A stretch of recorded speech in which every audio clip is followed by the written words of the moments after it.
Welcome to Learn Out Here, a podcast dedicated to closing the textbook, ditching those worksheets, and exploring strategies that can make education less about the product and more about the journey.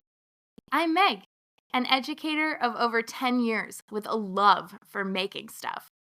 I want to show the value that STEM education has when it's inquiry based and rooted in real life.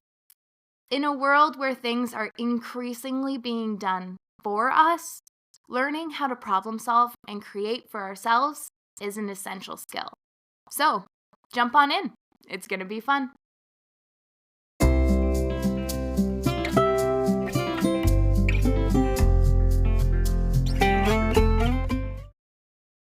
Hello, everybody. It is Meg here. Welcome to the very first episode of the Learn Out Here podcast. I'm so excited. I have been thinking about this for a long time and haven't done it, haven't had the time. I was in a classroom buried under science education, which is, oh my gosh, it's just the best. I had the fantastic privilege of teaching science and STEM last year, or STEAM as we called it, because art absolutely has a place in STEM education as well. And it was incredible, and I loved it so much. And I took a year off, not because of anything wrong with the position that I was in, but just because I needed a year to kind of explore myself and see what I could do and hang out with my two small humans. I've got two kids. One is 6, one is 2, and we are busy. We are so busy. So it's been really nice to be here and have some time to think about what I wanted to contribute to this world. What did I want to share? What do I want to say? I've been talking about my perspective on science, STEM education, whatever you want to call it. I have been on this hill screaming from the mountaintops for so long, it feels, but just kind of to the people around me, to my poor coworkers, to my family. And so I thought, rather than just speaking into their space, why don't I scream into a potentially empty void, but hopefully not, hopefully a nice full void, on this podcast. So here we are. We've come full circle now. That is why I am here. So I hope that you are going to join me on this journey. We're going to be talking about all things. I really believe, like I said in the intro, that this should be inquiry-based. Education should be about discovery. It should not be about the test mark. It should not be about the worksheet. It should not be about keeping kids busy, making sure, you hear all the time, we've got to make sure that they're ready for the real world. Okay? And that is so true. There is absolutely nothing wrong with thinking that, but when we think that, I believe that what we're forgetting is that kids are currently in the real world. They are very much real humans with real problems, with real interests and desires and curiosities. And when we say that we're preparing them for the real world, I think what we're really doing sometimes, either consciously or not, is discounting where they're currently at. And so, again, I think as teachers, we don't go into the profession to make kids hate school. Quite the opposite. We want everyone to love school. We spend so much time there. It should be a place for us to explore. And we all know, and I know, that it's not always that easy. There are things that are holding us back. There are rules and standardized tests, and there's a lot of accountability being in the classroom. And so I don't want to discount any of that. But I think that a little bit of perspective is important. And so that is what this podcast is going to be all about, is sort of, can we have some of those bigger conversations around STEM learning? Yes, but also around the idea of inquiry, and what does that mean? And what does discovery mean in the classroom? And how can we do that without adding more to our plate? Because we as teachers have no extra time. We are completely full. We are strapped. And so with that, let's dive in. So today's episode is all about why outdoor play is essential for STEAM or STEM learning. Okay. This is a huge favorite of mine. And so that's why I wanted to start episode 1 with this. So before we kind of go in, let's talk about what STEM is.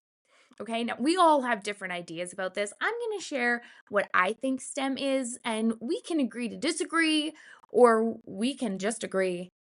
That would be awesome. I would love that. So when someone says STEM out loud, what do we think of? Okay.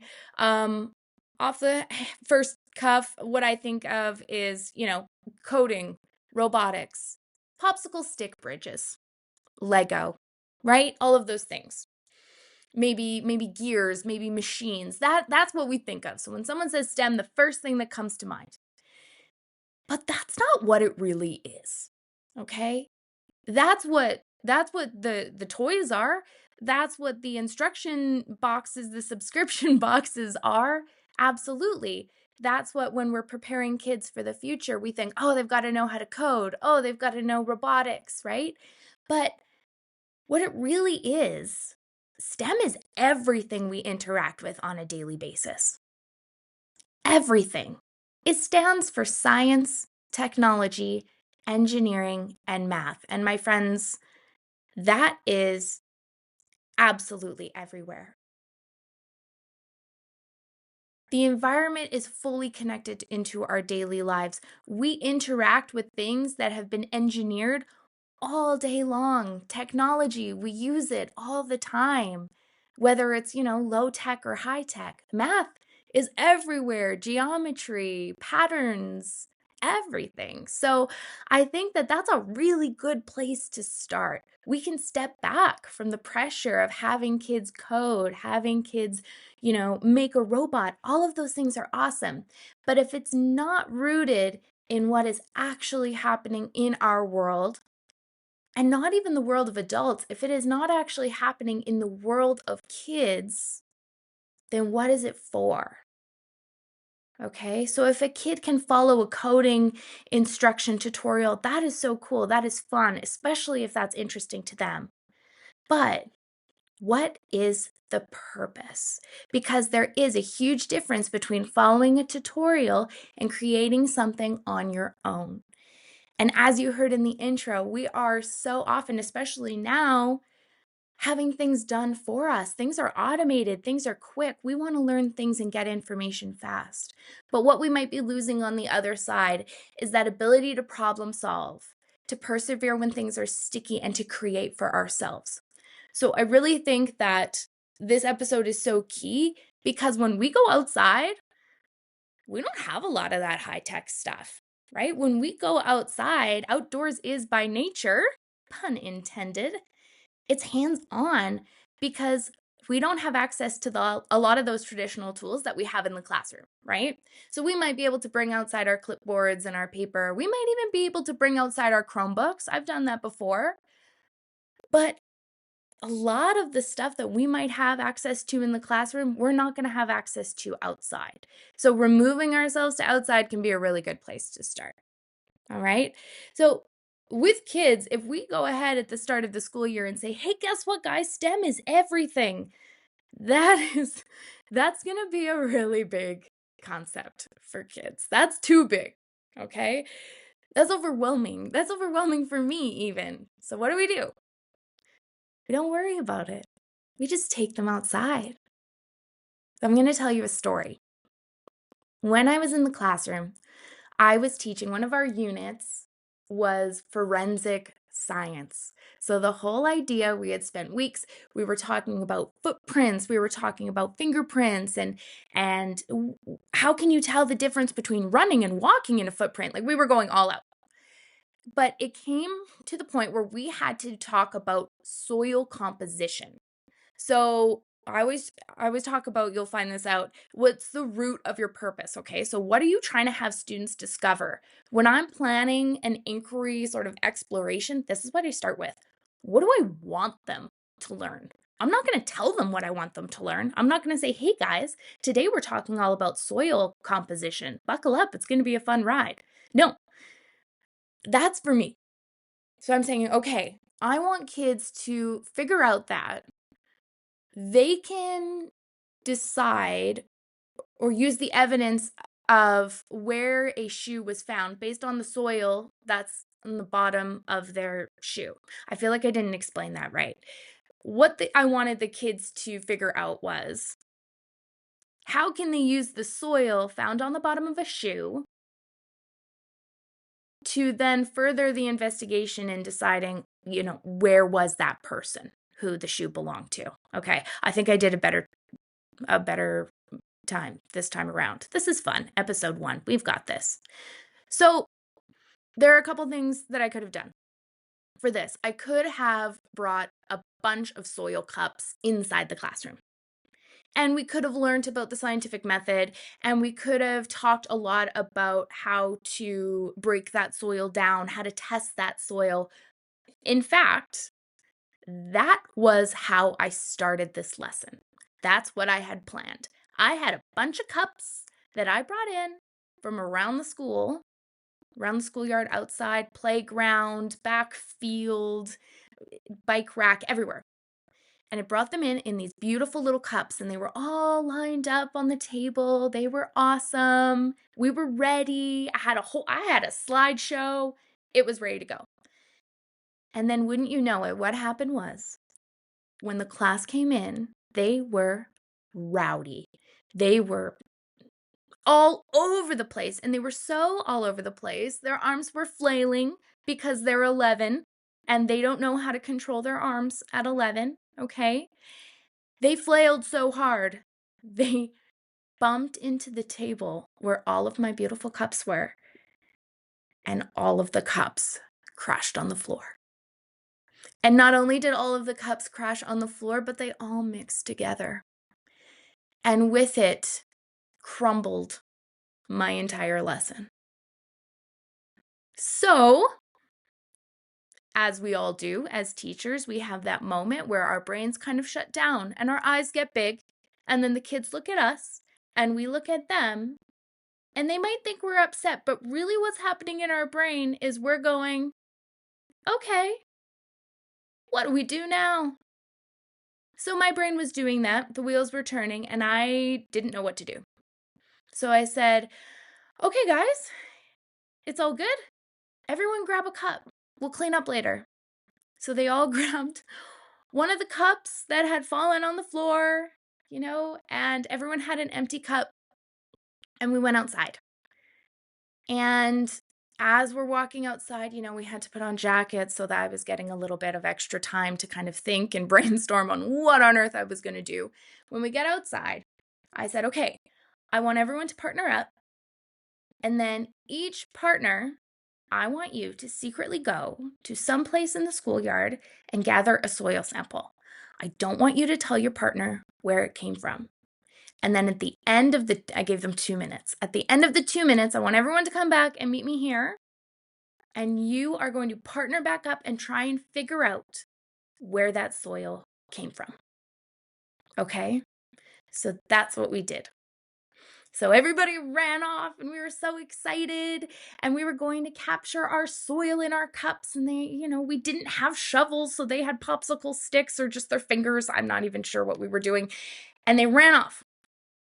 And I had one student who he would tell me every day, I don't like science. I'm not doing this. I don't like it. He would not engage. And as a science teacher, that's pretty rare. We're pretty excited, kind of all the time to do the science things. But this one, I couldn't get him. And I had been trying for a few months. And I said, you know what? That's okay. You don't have to do it. But you know what? Just come sit right over here, hang out, breathe the air, enjoy yourself. Here's a popsicle stick. So he sat down, kind of, sat down, started digging in the dirt. And then I kind of wandered by, and I was like, oh, just in case you need one, here's a magnifying glass. Never know what you're going to find out here. And then I left. And it was not even to the end of the 2 minutes when I saw this kid running up to me as fast as he could. He almost ran into me. And he said, "I found a worm." And I was like, "Great. Okay, cool. You found a worm. That's awesome." And he said, "No, you don't understand. I found a worm in the sand." And then, and like inquiry is so cool. And I love this because in my lesson plans, I mean, first of all, we had not planned to be outside. And second of all, worms were not a part of what we were doing that day. Remember, we were trying to figure out the soil on the bottom of the shoes. Where did it come from? So the worm had no part in this as far as my initial plans were concerned. However, that worm then drove the engagement for the rest of the lesson because all of the kids came back. It had been 2 minutes.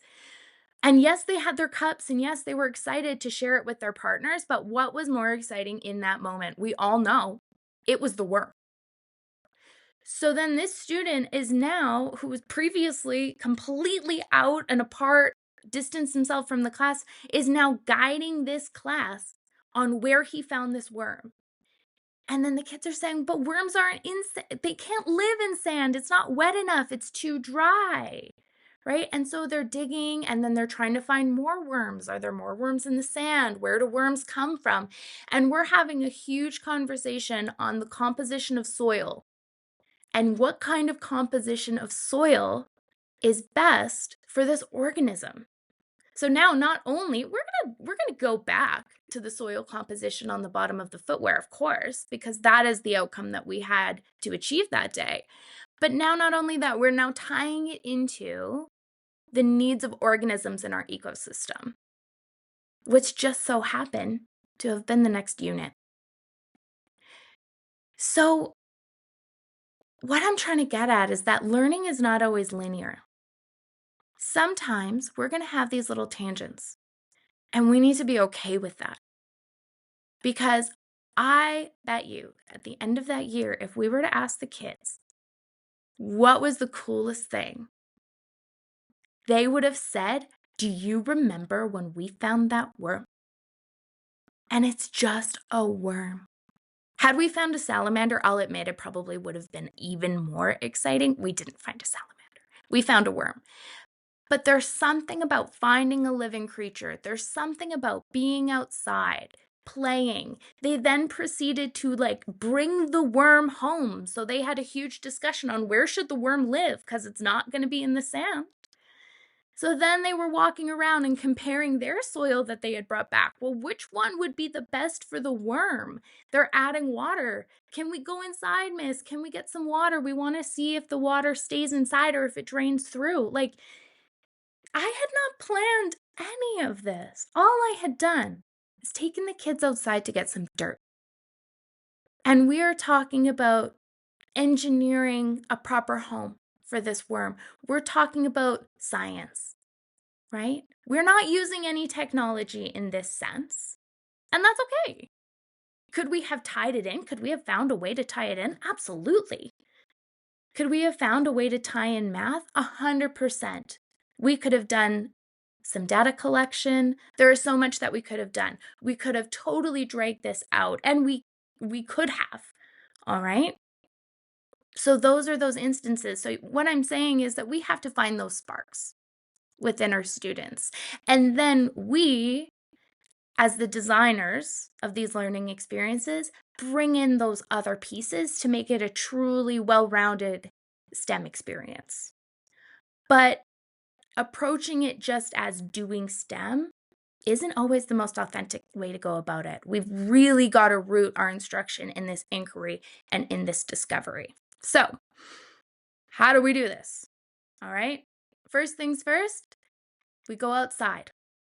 Outdoor play. Key in the play, right? We all know kindergarten, grade 1, that early childhood is play-based. So why does that go away later on? It's because we always feel like we have things to do. We have boxes to check. They need to learn. They need to get ready for the future. Okay? But I'll tell you what, those kids playing with that worm learned a lot about how the world works and where things should be and where they shouldn't be. We didn't necessarily need a quiz at the end of that experience. So, we need to get to the root of our purpose. What are we trying to have students discover? And we need to be okay with the fact that they may not right away discover what we want them to. They might discover something else. And so then, as the professionals, our job is to be all right with that, to encourage that, to support that, and then find a way to connect, to circle back to the root purpose. Why are we there? All right, so we want to pick out those key ideas. We don't always want to let that high tech overshadow the low tech or the no tech options. There is a place for high tech. I am a huge tech nerd. We're going to get more into that in future episodes. But we need to be okay with kind of letting go of the reins and not always having to have that with us as support. Okay. And then we just need to understand that in nature, cause and effect is a key concept everywhere. And cause and effect just so happens to be a key concept in engineering and computer science as well. Right? How better to learn if then logic than to learn about cause and effect in nature? Because it happens every day, it happens all the time. All right. So, this is a good introduction.